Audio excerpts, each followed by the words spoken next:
Today I'm introducing a very good friend of mine who I've known over 15 years, and she's going to tell us all about her story and her journey. As you know, Fiddly Chic is a podcast for women of colour with neurological illnesses or conditions, however you'd like to say it. But my friend Sandra, she's got a really amazing story to tell us today. So, hello Sandra. Hi Tanya, as you know, my name is Sandra and I'll be telling you my story. I was diagnosed with fibromyalgia and FND. In 2014, Okay. I started having ankle pain. Right. Yeah, and it was a bit weird because I never had it before. Okay. So I went to the doctors. They said, oh, maybe you want some sun or exercise. But about a week, Yes. it happened again. Did your ankle actually give away, or did it just pain? Was it just pain? Very painful. Oh, well, did it swell up as well? Yeah, Okay. both of them. Right. Okay. And then I started having weakness. Right. So each week or every day, things will get worse. Oh wow. Yeah. Yeah. So how did what actually got worse? Did it swell worse, or was the it pain just, get worse, Right. and then I start having weakness, Yeah. and it slow my walking. Okay. Like I start walking very slow. Yeah. So what was your next symptom? What happened next for you? After that, I just I keep falling down. Oh no. I keep falling down, and then at the time I was going college. Yes. And then I couldn't do the stairs Right. and stuff. I find it hard to study. I was very slow. Right. And I just start having pain from my ankle coming up. Then I have slight pain in my lower back. Okay. Then my skin start hurting, burning, and Right. it was very weird. Oh, it sounds really weird. So what did you do? Did you actually go and see a doctor? What happened? What was your next thing? Yes, I keep seeing the doctor until they said something is wrong. Okay. You know, after Yeah. every week going to see Every week. every week. Oh yes. wow. And they sent me to do X-ray first, then MRI. Okay. You know, some scan, and then nothing shows. Right. Then they refer me to the pain clinic. Right. Yes, and that's when by the time everything happened, Yeah. by the time I reached the pain clinic, I was in a wheelchair. I couldn't walk. Are you serious? Yes.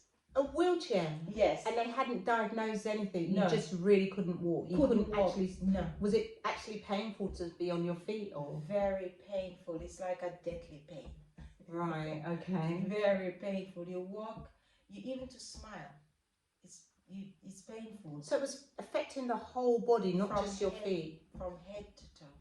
Right. From head to toe. I felt like I was in my 80s. Right. Oh, that sounds... Oh, I don't even know what to say. Yeah. And then after when I was at the pain clinic and they examined me, they like the touch point. Right. Everywhere. Like, she didn't take long. In less than 5 minutes, she just diagnosed me with fibro. Because it's like she touched my skin and there was pain everywhere. Right. So they firstly diagnosed you with fibromyalgia. Yes. Okay.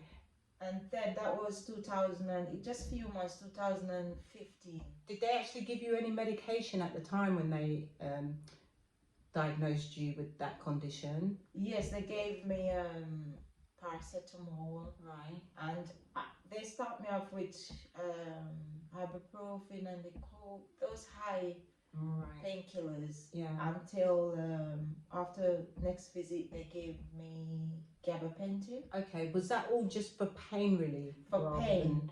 For pain. Okay. And then they gave me the TENS machine. Oh yes. Yes. Was that to help with to the relax? walking? Yeah, and your relax the muscles? muscles too. Okay.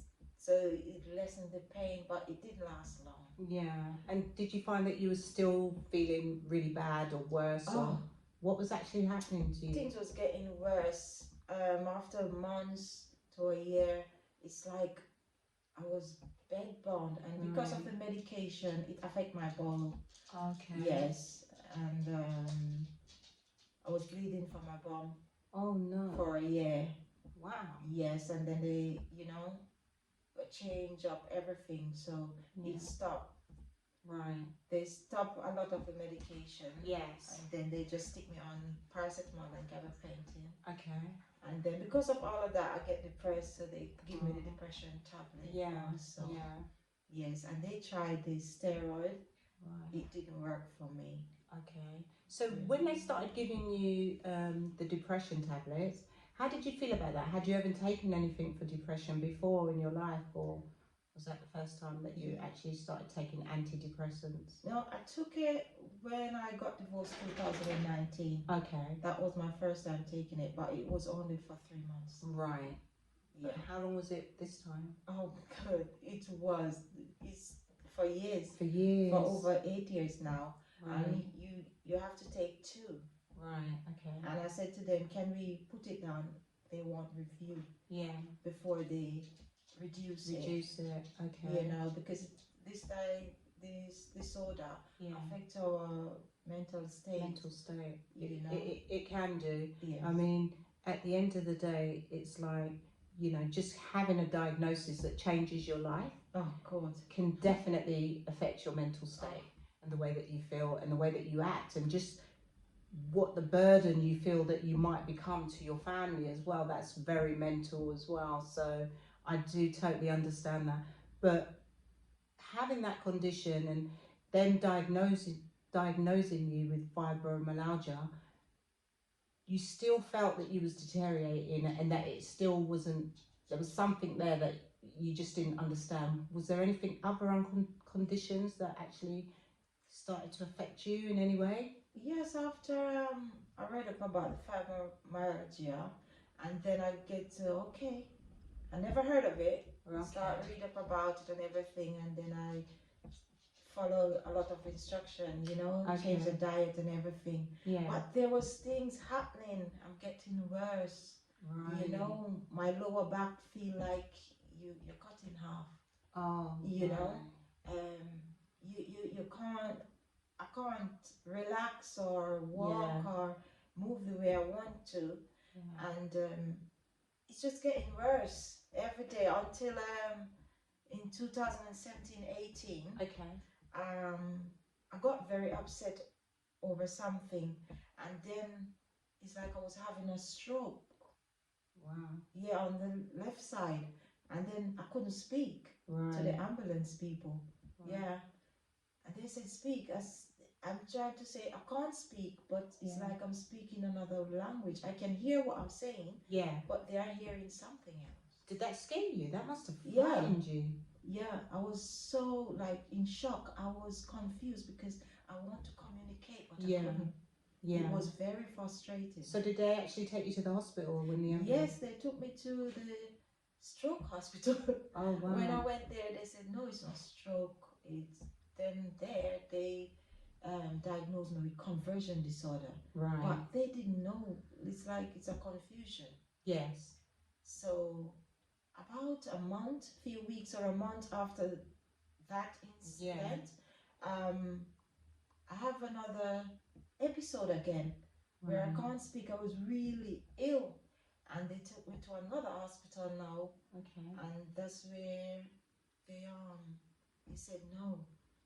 This guy, the neurologist doctor came talking to me, and I couldn't speak. Right. He laughed because of the way I sound. Yeah. And they said that they were going to send me to the neurologist team in Queen Square. But it took years for me to go there. Yeah. Wow. So I was bedbound, housebound for years.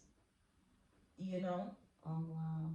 I can't believe it, because obviously I've known you, like I said, over 15 years, and I know you were my hairdresser, so I know that you was always up and about, always doing stuff, working really well, working really hard, and just to know that you were going through this thing, just like when I was diagnosed, I suppose, it was just like a change for both of us, really. Yeah. Because we were both different characters before our diagnosis. Yeah. you know. So after that episode, when the neurologist saw you, what was their findings after all the tests and stuff? They referred me to the Queen's Hospital, Right. but my GP didn't do it correctly, so it took years. Right. You know, and it's just what they gave me, the fibromyalgia and conversion disorder, and the medication, right, with my family support, we just get on until a few years. It was last year, 2022. Okay. They I went for my appointment. Right. You know, at the Queen's, and that's when I found out I have FND. Okay. Because I started having the spasm, like a seizure. Yeah. Like you're having fits, Yeah. You know, and then I thought I was having fits. Wow. You know, and they said it's not fits, it's spasm, So spasm. When you felt that you were having fits, did you think it was something to do with epilepsy or something like that? Right. I can imagine that was scary. Because it's exactly the way it is. Yeah. You know, and then my face would twist, lock on one side. Wow. And if I'm trying to touch something, I would my hand move the other way, like the brain signal is different. Yeah. So FND, correct me if I'm wrong, is it that functional neurological disorder? Yes. Is that the condition? Yes, I've never heard of it. I've never heard of it. When they told me, it's like, I said, FND, and they gave me an app and said I should go on the app, read about it, watch all the videos, and that would help me. Whatever they said I should do, that would help me until I get another appointment. They're going to do a 5-week session with me. Okay. To help me get back to normal. Right. Yeah. So do you think that the FND is something what they could medically treat, like as in with medication, or is it something that they can only treat as a physical side of it, as in with physio? Yes, it can, because the neurologist said that it's with the brain. Right. So once you get control. Okay. Because I have a carer, and they said to do things, things, you can tell yourself that you will try and do it. And she said to me, even if you're feeling pain, right, okay. You're not going to die. It may feel like you're going to die, but you're not going to die. It's not harming you at all. So push effort. Okay. Talk to myself and said, I'm in control. Right. So take control of your brain, you know? Right. So it's not FND, although it's quite similar to MS, it's not the same, because when you lose, like with MS, when you lose being able to use your arms or your feet, your legs, I should say, and stuff like that, with FND, you might lose that temporarily, but then it comes back. Is that, am I seeing that right? Yes, you are. Because I don't know You anybody. just lose it for minutes, hours. Okay. I can stand up and walk this morning. Yeah. And then after an hour, I can't move. I can't speak. Yes. Okay. You know, I'm lying down like I have no life. Yeah. But then, like I said, with rest and maybe exercises and relaxing, it will slowly start to improve that. Yes. Okay, so when they told you that you had FND, did you think to yourself, what is that? Or do you know anybody who's got FND? Or is there anybody in your family that you've heard of it?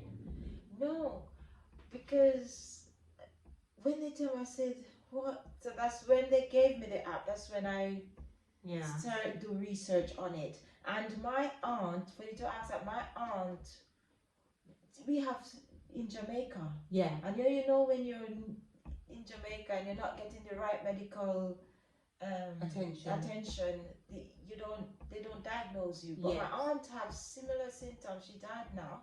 She had similar symptoms like mine, and she was bedbound. Really? Yeah, wheelchair bound, and Do you think that could have been MS or? yeah, I think so, maybe because she lost like sensation from both legs. Both legs. Yeah. How old was she? Do you mind me asking? She died when she was in her 50s. Oh, Yeah. so sorry. But being diagnosed with the FND, has it sort of made you feel more confident about knowing exactly what illness you've got now and how to deal with it and how to treat it, looking at medication, looking at alternative medications and things like that? What's your mindset like now? The first day they told me last year, and I went on that app, Tonia, it changed. Right. I said I have to take control. Okay. So I start doing exactly what they said we should do on there. Okay. So I am fully aware of what I should do and what I can't do, you know? Yeah. So right. So it just changed, and then I just keep focused and keep pushing. I realize now that if I stand up, yes, it's not like I'm breaking in two or my leg is falling off and I'm going. If I have PASM, I know I'm not having epilepsy. Yes. Okay. You know, so everything clears up, and it make me more have control. Yeah, and very determined. Yeah. To just kind of trying to live a life. Yes. And enjoy yourself. Yes. And look chic. Yeah.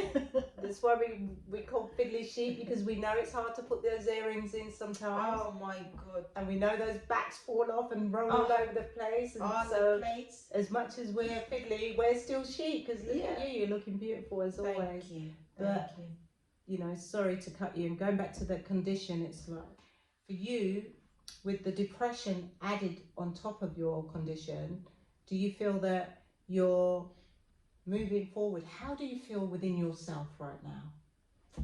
I'm feeling amazing. I know you look amazing. That's why I had to ask that question. Because last year I was introduced with CBD oil. Okay. Bud tender CBD oil. Right. And the minute I will try anything to get well. The minute I tried it for 5 days, every day, I took it. So once it's in the system, then I touch my face. There was no pain. I smile. There's no pain. No pain. I brush my teeth, open my mouth wide enough. No pain. That's fantastic. You know? And I just feel relaxed. Yeah. I feel focused, like no brain fog. No brain fog. Oh, that's fantastic. I said, and that's the bad one. Like, it make me like can't have one-on-one with my daughter, like with schoolwork and stuff. Brain fog is no good. I can't read properly. I can't do maths properly. Nothing. You know. So having that, taking the CBD oil helped me, because I could communicate with her and do schoolwork with her. I said, whoa, it's like I feel like I was 21 again. You look fantastic. Thank you. Having that CBD oil, sorry, what was it called? Bud Tender CBD. Bud Tender. Was you introduced to it, or did you actually find that yourself? How did it come about that you found Bud Tender? That Friday night, I will never forget. I prayed and I said, Father, this is too much. Yeah. Please. Yeah. I need a way to make things easier for me. Right. Because I know you're very religious, so I can imagine. And the morning I woke up, and 9 o'clock, Chardonnay brother came to the door and said, hey, I went to this ceremony and I got something for you. I said, what? And he gave me. He said, take it now, Sandra. I know where you're coming from, and I took it with me, bold and ready. That's amazing. I just took it. Yeah. And from that drop, you haven't looked back. I know never. I know you've introduced me to it, and when I take it, like I said, it does really relax me, and it is really good. Yeah. You know, as you know, I don't really like any type of medication, whether it's, you know, herbal or whether it's, you know, alternative kind of medication, but I can actually say that Bud Tender does relax me. It's probably one of the only things that really does, that I can take, that really makes me feel okay. I'm not scared to take it, whereas before I would be scared to take literally anything. You know, so for you and the times when I've seen you when you haven't been in the best places, taking that bud and tender seems to be working really well for you. Very good. And I'm very telling you, like, I will test myself after a few months, because it's 10 months this month. I'm taking it. After about a month or two, I challenge myself for 7 days without taking it. Okay. To see how well I'm doing. Right. And I start, after 6 days, I start having pain on my face, and my shoulders start paining and very tight. You know, and I said, okay, that's it. Right. We need something to balance our health, us manage. Right. You know, so I went back and started taking it, and say on like my monthly period coming, right, if it's very bad, yes, I will take the CBD oil, and then 4 hours after I will take 2 paracetamol. Right. You know, so you sort of mix it with let's say medication, like let's just say shop bought medication, because paracetamol you can buy it in the shop. Yes. If we're honest. Yes. But so you still take it with a traditional type of medication. Yes. On top, and does that actually work, or do they mix well or not? Yes, it works. It works because well. You don't take it at the same time. Take it 4 hours after or before. Right. And then the neurologists, they reduce my medication, the gabapentin. Okay. They reduce it. Yeah. So when it is severe, I also take the gabapentin. The gabapentin. Yes. Okay. But from last year, you know, I've been like more flexible with your medication. Yeah, like with the medication, I'm more flexible, like to go for a walk. Okay. And I have panic attack. Yes. You know, yeah. I used to have panic attack. Now when I go out, I can be around noise. Okay. Busy environment. First time I couldn't stay in restaurant for a long period. Okay. Yeah, I started having spasm and speech. That's one of the main things. Like my muscle, like I can't move. My muscles shut down. Yeah. And even if I have the walker, I can't stand. They will have to pick me up and put me on the wheelchair because the whole body shuts down. Yeah. Wow. So since last year, I can do that. You can, Yes. And do you feel? Because like with me, I don't know. I mean, I've suffered with panic attacks before and stuff like that. But for me, it's the anxiety that used to really bring on the panic attack as such, you know, because I get so anxious that it's like I almost work myself into a panic attack. Yeah. I don't know. I don't seem to have it as bad, but I do know that the anxiety, and also sometimes, like for me, it can be emotional. I wouldn't call it pain, but anything emotional that happens with me can sometimes bring on anxiety for me. Yeah. So if I get upset, let's say, whether it's somebody passing away, or just a row with your partners or with your family or friends even. So I don't know if you have the same sort of effect, but definitely emotional trauma is not great for me in MS. The same for me. It's really not great for me in MS. To say that, it's the same thing that happened for me. I can't be too sad. Yes. And you know, I have arguments. Yeah. My speech, that's one of the main things that goes. Right. And the spasm, and my whole body will shut down. Yeah. So I can't just go on the street by myself and go anywhere by myself. I have to be with someone.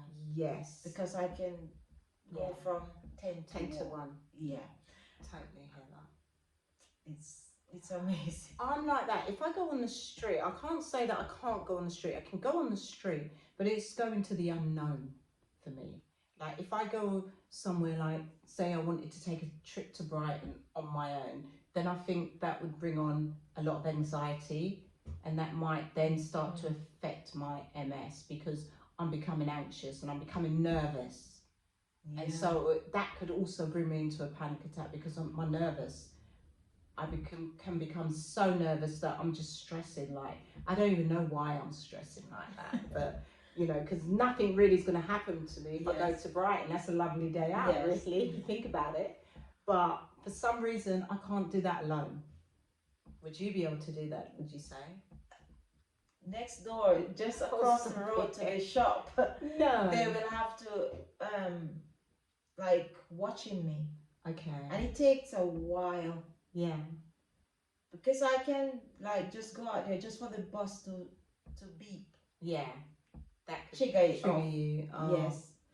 And then, as I said, sometimes my legs don't work. Yeah. So I will walk from the doorway to the gateway, and then I can't walk no more. So it's very, it's very dangerous. It can come up very sudden then, it sounds like for you. Yes. So you could be walking like literally normally, and then it just happened. I can't. Right. I start walking like you're drunk, sweating. Yes. I know. We've all been there, I think. Yeah. And it's dangerous as well, because the one thing you don't want to be doing is falling down as well. Yes. Yes, and with the PASM, it's not good. No. It's not. And then the speech, you can't speak to someone that you're not, what is wrong with you, because you can't speak. Yeah. So it's dangerous for you to go out alone. I totally hear that. I totally recognise that. But tell me a bit more about the CBD oil, because you know, is it expensive? Because obviously it's not something you can buy in a shop. No, like you can't. You can buy it in Holland bars. Oh, you can actually. That's what I mean. It's not the bud and tender, is it? Okay, so tell me about the bud and tender one that you can't buy. Where would you get it? You can get it at the pharmacy, and they do it at the gyms and stuff. But they're working on it to sell it more. You can get it online in the UK. Okay. Yeah, you get it online, and you just go on their website and you can order it. Okay. Yeah, and so what sort of sizes? So how much would I be paying for what sort of sizes do they come in? Let's say they come in 5 ml, 10 ml. Okay. Yeah. And you can get a free 5, 10, 20 and 30 ml. Right. Yes, and there's sometimes they have offer like free sample. Okay, that's great. Yes. Would they offer a free sample to somebody who just wants to try it for the first time, just to see if it works for them? Yes. Okay. And we do promotions. Right. Free samples. Like you put in a code, you get free samples. Okay. You know, but normally it's £20 for the sample. Oh right, okay. Yes. Oh, great. Where's it made? Do you know where it's made? It's in the UK. Okay, that's fantastic.